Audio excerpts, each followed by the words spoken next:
Un choc pareil, Marc Libra, c'est jamais joué d'avance. Non, c'est jamais d'avance. Après, c'est vrai que cette nouvelle formule nous crée des chocs directement. Parce que normalement, ils ne doivent pas se rencontrer. Ces deux ténors ne doivent pas se rencontrer. On se dit c'est un peu dommage, quoi. C'est un peu gâché. En fait, quand je vois la prestation de City, ils sont à leur niveau. Malheureusement, ils sont là. Et donc, ça nous promet. Alors, on découvre ce mini-championnat. Parce que pour moi, c'est plus des poules, c'est un mini-championnat. Il faut s'attendre qu'au mois de février, on a des chocs. Parce qu'il y aura d'autres choses intéressantes. Après, on a deux clubs français, mais ce choc-là, pour moi, ce n'était pas forcément attendu. Si City avait fait le job, il ne serait pas là. Il serait normalement dans les 8 premiers. Pour le Real aussi, parce que c'est des barrages. Ils ne sont pas qualifiés d'office. Donc, ça nous promet quand même de beau. Maintenant, si c'est le City qui a joué comme face au PSG, le PSG a sorti un gros match, mais il faudra que City montre autre chose. Parce qu'autrement, je pense que le Real Madrid est capable de leur marcher dessus. Xavier Barret. On rajoute un demi-tour en plus, là, puisqu'il y a effectivement les 8 premiers qui sont On directement appelle en ça phase de 16e, poule. nous, entre nous, parce Oui, que de finalement, fait, ça c'est ressemble à c'est ça. les 16e de Expliquez-nous finale. la formule, parce qu'il y a pas mal d'auditeurs qui nous disent expliquez-nous ça clairement, là, Youssouf Sissoko, on n'y comprend rien à cette nouvelle formule. Eh ben, sont déjà Youssouf, c'est qualifiés. simple, les 8 premiers sont directement en 8e de finale. Dont Les huit Lille, premiers, français Lille. voilà, les 8 C'est premiers, Seul français. les 8 Seul premiers en 8e de finale. Et les 16 suivants ont un tour de barrage, donc d'une certaine façon des Il n'en 16e de restera que finale, 8. mais il n'en restera que 8. Oui, parce que pour qui jouer les joueront- huitièmes de finale, il faut 16 équipes. Il faut 16 équipes, voilà. Donc on va C'est faire mieux. un espèce de tour supplémentaire par rapport à ce qui existait avant. Au lieu de prendre les 16 premiers, non, mais je voudrais juste, finalement, par rapport à ce que disait Marc Libra il y a quelques instants, en fait des chocs dans cette formule de la Ligue des Champions depuis 20 ans, on en a dès les 8e de finale, depuis, j'allais dire depuis 20 ans. Parce qu'il y a chaque année, il y a il n'y toujours avait pas de une ou deux- 16e, donc Il n'y effectivement. avait pas de Oui, 16e, des mais dès PSG les Manchester. non, mais dès les oui, 8e de bien sûr. finale, on avait des équipes Oui, mais- qui n'avaient pas terminé premier de leur poule et qui terminaient deuxième et qui rencontraient un premier. Donc on avait, on disait parfois, bah oui, mais le PSG n'aurait pas Mais rencontré c'était plus Barcelone. rare quand Mais même. non, c'était rare. C'était systématique, Annie. Mais non, À chaque pas- fois. pas en pour en huitième. parler- Non, mais mais on si, avait dès pas les des gros huitièmes. chocs. Pas en huitième. Mais bien sûr Tu que les avais si. Mais Mais Marc non, Libra, en tu veux quart et en qu'on demi. reprenne mais non, dès les 8e de finale, tu as toujours eu des chocs. Ça a souvent coûté sa place au Paris Saint-Germain, on en a parlé. Et si on remonte un peu dans l'histoire, Manchester City, avant l'arrivée de Pep Guardiola, ils se sont fait sortir 2 années de suite en 8e de finale par Barcelone. Parce qu'effectivement, ils étaient deuxième de leur poule et ils tombaient contre le C'était Barça. pas le grand City Donc, d'aujourd'hui. C'était un City qui avait quand même été champion d'Angleterre deux fois en 3 ans. Ils ont été sortis par le Real. Hein, surtout. Oui. Récemment, oui, bien sûr. oui. Non, mais là, je parle de l'histoire. Donc, ces chocs, on est habitué à en avoir. Et là, on pouvait penser qu'avec ce délayage, cette nouvelle formule, il n'y en aurait pas. Eh bien, le sort nous en réserve un. Et moi, je me régale d'avance de ce Real Madrid-Manchester City. Tu te Parce que régales à ce niveau-là? Moi, c'est triste, je trouve. tu viens de dire en plus que Manchester City n'était pas à son niveau. Mais c'est Donc, ce que je dis, mais c'est dommage d'avoir à ce niveau-là. Eh ben- J'aurais aimé les voir comme à une époque, en quart de finale ou en demi-finale, un match avec prolongation, enfin un match de fou. Et là, j'ai peur que City ne soit vraiment pas au niveau. Ce qui a été le cas la saison dernière et la saison d'avant aussi. Bon, bah là, effectivement, Manchester City est moins fort, donc ils sont en barrage, mais le Real Madrid Non, aussi. Et À donc, à l'unanimité, on veut entendre Rémi. Hein. Yaxon Koudougou, il veut Non, entendre il Rémi arrive, sur ce il sujet-là. arrive. Donc vous Ou entendiez alors il Rémi. est dans les embouteillages, je sais pas. C'est à Je- cause. Juste Rémi, rappeler une je veux pas que chose. tu parles. Juste rappeler une chose, c'est que le Real Madrid s'était qualifié il y a 3 ans, Manchester City il y a 2 ans, le Real Madrid l'année dernière, donc cette année c'est au tour de Manchester City. Et voilà, ça fait Rémi, sourire. Rémi, tu vous t'en avez occupes. réussi. Est-ce que tu peux t'en occuper, s'il te plaît? Non, mais Rémi, surtout, est-ce que selon vous, tout d'un coup, c'est une opportunité pour le Real d'imprimer sa marque enfin sur cette compétition que de rencontrer un grand et de se dire on va sortir quand même City, même si c'est pas le City d'il y a 2 ou 3 ans? Je dois dire que ce n'est pas un match facile. Ah oui. Contrairement à ce qu'on dit, le Real ne va pas marcher sur City. Parce qu'il faut faire très attention avec ces City. Et peut-être que les gens oublient toujours que les équipes, parfois, les grandes équipes ratent un match. Pas 2, pas 3, pas 4. C'est vrai que lorsqu'on voit la série, beaucoup peuvent se dire que oui, City, ça ne va pas très très fort. Mais lorsque vous regardez peut-être, bien évidemment, si à la deuxième mi-temps contre le PSG, lorsque vous voyez City engager ce match-là, je vous dis, c'est une bonne machine. Donc aujourd'hui, on peut se dire que bon, le PSG peut-être a dominé au niveau du milieu de terrain, peut-être que le PSG, comme Pep Guardiola l'a reconnu, était devant un public et puis aussi avait surtout cet engagement physique. Mais City, quand vous essayez de regarder ces derniers temps, j'ai regardé peut-être le match contre Bruges à la deuxième mi-temps, exactement comme contre le PSG, ils ont totalement métamorphosé cette phase de jeu et j'ai retrouvé un City, surtout, il faut savoir qu'aujourd'hui, il y a un joueur qui a réussi à se démarquer au niveau de au milieu de terrain, là où ça faisait beaucoup de défauts. C'est Kovacic. Donc, d'ailleurs, il a été le meilleur et c'est lui qui a relancé ça. Or, c'est un ancien joueur du Real qui joue à peu près comme Valverde. Donc, ça, c'est ce côté-là. Mais maintenant aussi, au niveau de l'axe central, il y a quand même déjà de la présence avec Akanji, avec cela. Ils ont déjà retrouvé. Il a peur, Rémi, hein. Là, il nous Il a raison parce qu'avant le match contre Barcelone, il avait été prudent et ils ont perdu. Normal, en décembre, janvier, la pression elle est sur le Real. Je vous ai dit, les grands clubs, c'est toujours pendant cette période que ça commence. Donc aujourd'hui, je peux dire que c'est mars. voilà. Donc là, non, c'est au moment où la Ligue des Champions commence à prendre son ampleur. C'est vrai que aujourd'hui, vous voyez que parce que vous voyez aujourd'hui justement que le Real peut aussi avoir des problèmes défensifs comme City. Donc c'est pour ça que je dis que nous avons eu parfois des difficultés, surtout sur les côtés. Là, City est friable sur les côtés, le Real est friable sur les côtés. Alors je ne vais pas commencer à crier victoire parce qu'il y a un proverbe africain qui dit que ne triomphe pas tant que tu n'as pas traversé le fossé. Ce qui va être intéressant, Frédéric, et j'imagine que les auditeurs ils doivent s'en réjouir déjà un peu. Il y a trop de messages. J'imagine. Mais c'est peut-être cette confrontation à Mbappé, parce qu'on se demandait si, à la suite de Cristiano Ronaldo et Messi, de ces deux joueurs qui ont alimenté un feuilleton pendant plus de 10 ans, ça serait l'ère Mbappé-Haaland. Est-ce que là, c'est peut-être le début de cette ère? C'est vrai qu'on en a fait des émissions là-dessus, il y a 1 an, 2 ans, en disant que est-ce que là, c'est pour 10 années de duel à distance. Est-ce que c'est leur début de saison, il est un petit peu décevant l'un et l'autre pour différentes raisons. Haaland, on sait qu'il a prolongé jusqu'en 2034, donc Citizen Forever. Kylian Mbappé, il va beaucoup mieux. Il est lancé là. Ça y est, on a retrouvé le grand Kylian Mbappé. Pour peu qu'il ait un peu d'espace dans le dos des défenseurs de City, ça pourrait faire très très mal. Quelques messages, Annie? Allez. Ah non, mais il y en a tellement là. On se régale, finale avant l'heure. Ça, c'est Bécaye bas. Rémi qui tremble déjà, ça forcément. Et puis non, moi j'aime bien celui-là quand même. Charlion Pambou qui nous dit: moi je pense qu'à l'issue de la confrontation entre le Real et Manchester City, l'un des deux coachs sera limogé. Oui. Le Real sorti en 8e de finale. Vous pensez qu'Ancelotti il restera? Non, ce n'est pas. Je ne pense pas que c'est les clubs qui travaillent de cette manière-là. Après, ils termineront. Guardiola vient de renouveler. Ancelotti, on pense qu'il terminera au mois de juin. Bon. Surtout si le Real Madrid finit champion. Oui, voilà, champion d'Espagne. Ce qui est surprenant, c'est de comparer Mbappé qui revient bien depuis 10-15 jours. Il a retrouvé son niveau physique et déjà il a un aspect sportif qui est plus impressionnant, plus affûté.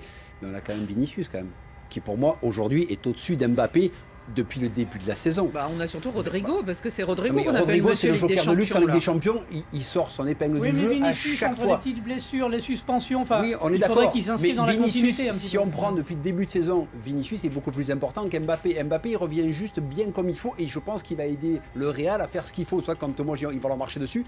Mbappé, qui pour moi est à 60-65%, ce qu'il est en train de faire... ils ont joué au Rodourou face contre Brest. Ils ont géré, ils ont marqué quand il fallait. Ils sont arrivés en taille patron, tranquillement. Ils ont fait une chose, Marc, quand même, c'est que le Real Madrid, quand Mbappé joue sans Vinicius, il est bien meilleur. Ouais, c'est vrai. Et depuis le début de saison, Vinicius, il joue un peu dans la même zone, on s'en rend compte. Oui. Et donc, Vinicius, depuis le début de saison, excuse-moi, mais il n'a rien de flamboyant. Ah bon? Non, il a été souvent blessé et il n'a pas été très présent. Il a fait quelques petits matchs. Mais on va pas y voir les mêmes matchs. Attends. J'ai l'impression que tu ne connais pas ces matchs-là parce que tu oublies peut-être qu'il est le 2e meilleur buteur du Real avec 17 réalisations. Oui, il a fait des coups bien évidemment. Mais vous oubliez que aujourd'hui, ce Real-là, moi je n'ai parlé que de défense, mais sur le plan de l'attaque, si vous avez un joueur comme Kylian Mbappé, comme vous pouvez dire que c'est bon, non, il est à 22 buts. Donc c'est quelqu'un, vous ne pouvez pas le comparer à Haaland. Haaland ne marque jamais face au Real. C'est vrai qu'aujourd'hui, le Real n'a pas une défense centrale parce que Tchouaméni, c'est presque un infirme à la place de... Il peut dépanner. Et c'est pour ça que ça peut être aussi un petit atout par rapport... Ça dépanne. Après, ça dépanne, mais face aux autres, ça ne dépanne pas. Donc aujourd'hui, le Real est la seule équipe d'Europe, il faut d'ailleurs se le dire, que le quatuor offensif chacun a dépassé 10 buts. C'est lui, là. C'est le seul club actuellement en Europe. Lamine sur le Facebook Live, j'aime bien le face-à-face entre Rémi et Xavier. Non, mais il y a un Bon, autre ben alors, ça élément va. important, si on a encore 2 minutes, Annie, c'est de signaler que le Manchester City de Guardiola actuellement joue vraiment contre nature, ce qui n'est pas pour me réjouir, mais c'est une réalité. Ils jouent À cause des blessés. et à cause des blessés, bien sûr, et notamment leur dernière victoire en championnat contre Chelsea, le Il y a combien de 3-1, blessés 3 buts en Énorme. contre-attaque. Mais 3 buts en citez-moi ce contre-attaque. qui manque à Manchester. Bah, Rodri, rien encore. Ruben Dias, Nathan Ake, Rodri aussi. Rodri beaucoup, bien sûr. Rodri beaucoup. Franchement, Kyle Walker est parti. Il n'y a pas. Non.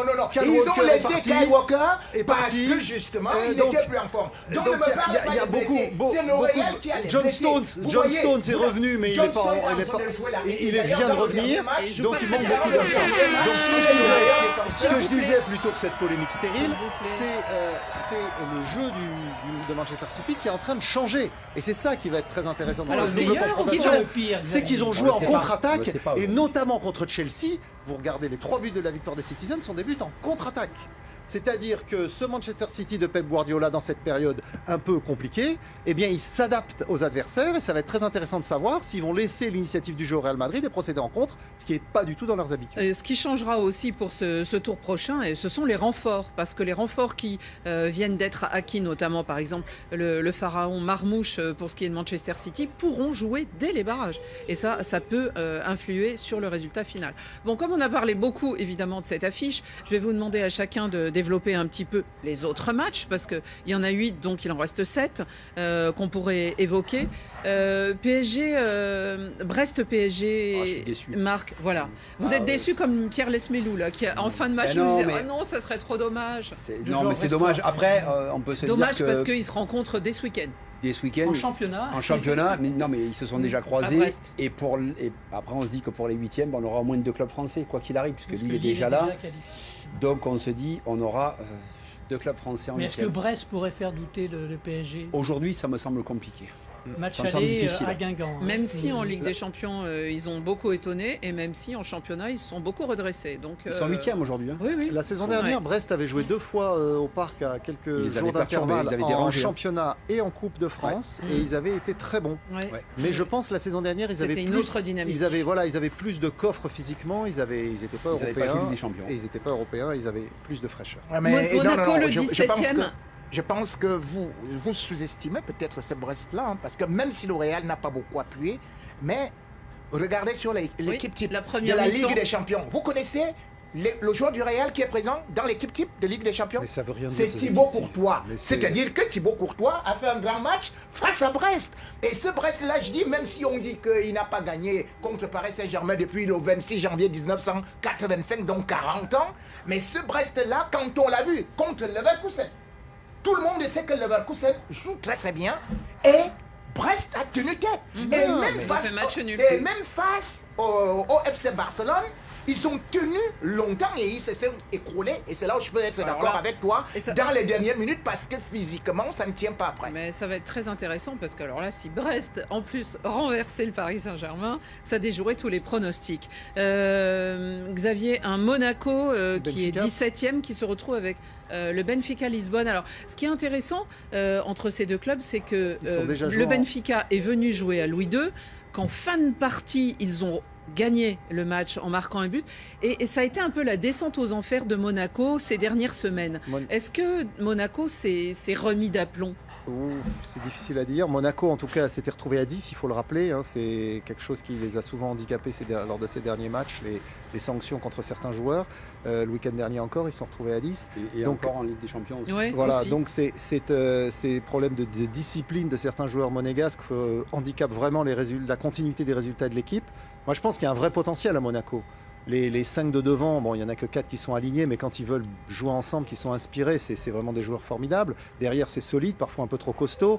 Singo, je crois que c'est pris 2 rouges là déjà Mhm. depuis le début de saison.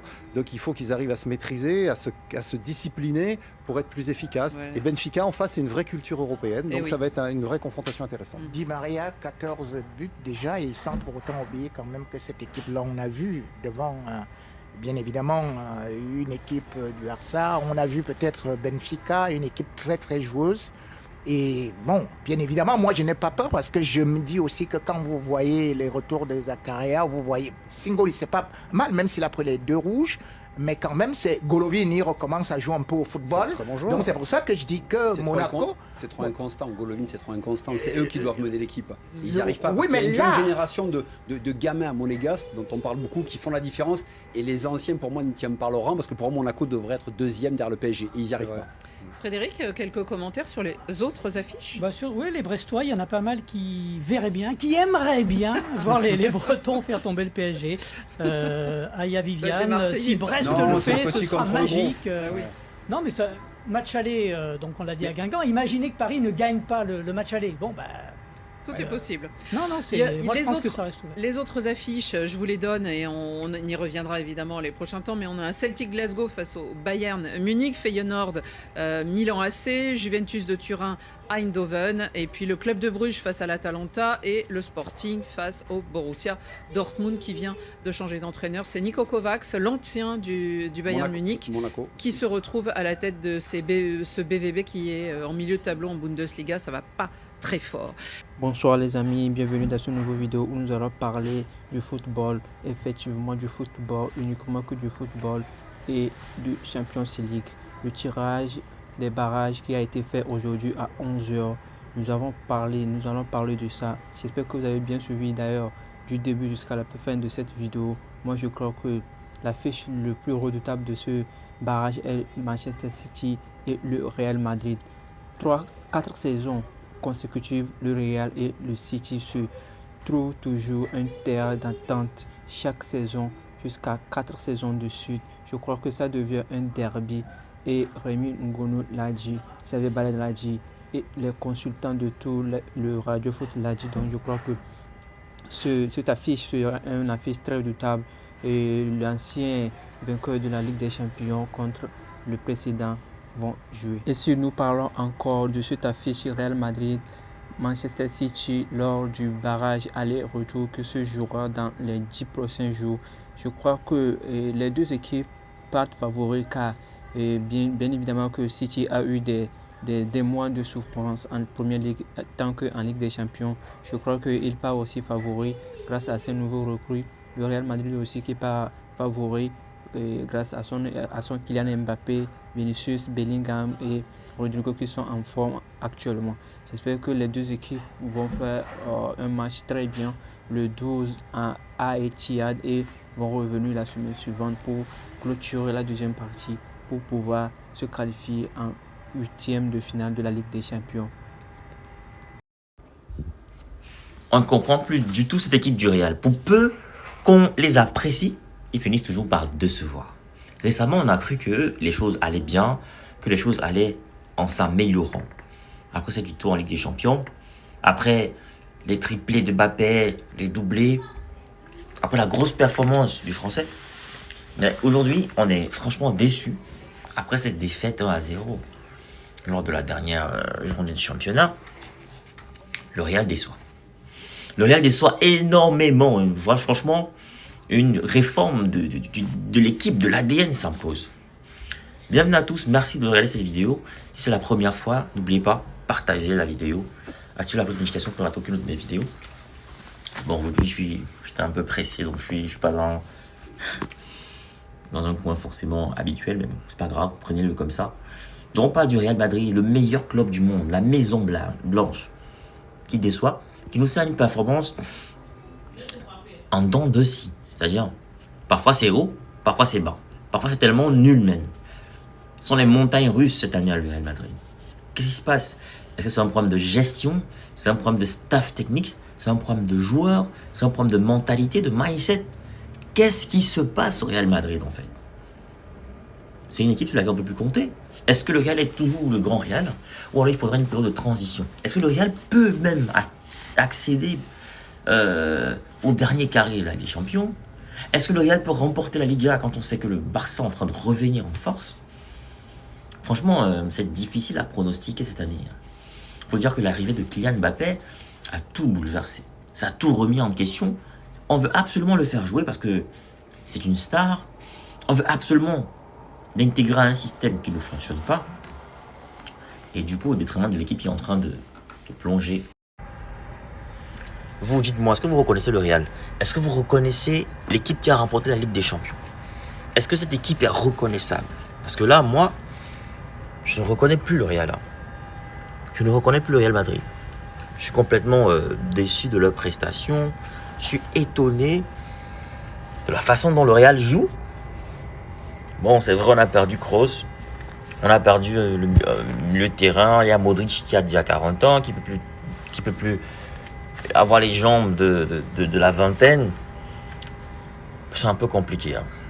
Ça devient très très compliqué. Et Ancelotti, est-ce qu'il doit partir pour que Xabi Alonso vienne? C'est la question à plusieurs inconnus. Est-ce que c'est le moment de changer? On lui fait toujours confiance parce que lui il gère bien les stars. Même quand ça va mal, il sait gérer. Qu'est-ce qui va se passer? Il faut bien que quelque chose bouge. Et on sait qu'avec Pérez, ça finit toujours par bouger en fait. Pérez ne laisse jamais les choses comme ça. Quelque chose va se passer. Ça va finir par bouger. Alors Pérez va nous sortir, nous réinventer quelque chose, ou alors on va renforcer l'équipe. Mais en tout cas, au milieu de terrain, ça ne fonctionne pas bien. Alors qu'on a de très bons joueurs, mais comme on essaie de tous les faire jouer ensemble et en même temps, ça ne fonctionne pas. Il faut qu'on trouve vraiment une technique, parce que face au gros, le Real ne peut pas vraiment s'en sortir. Face aux grosses équipes, ça va être compliqué. De l'autre côté, on a un Barça qui revient à la Liga. On a un Barça qui est performant, qui est capable de faire des remontadas en Ligue des Champions. Donc en réalité, on a l'impression que le Barça est devenu le Real. Donc le Barça s'est métamorphosé. C'est-à-dire que le Barça, non seulement ils retrouvent leur aisance technique qu'ils avaient à l'époque, mais ils retrouvent également le sursaut d'orgueil du Real, la grinta. Les 9 vies du Real en fait. Est-ce que le Barça a récupéré la puissance du Real? Est-ce que le Barça a volé notre puissance?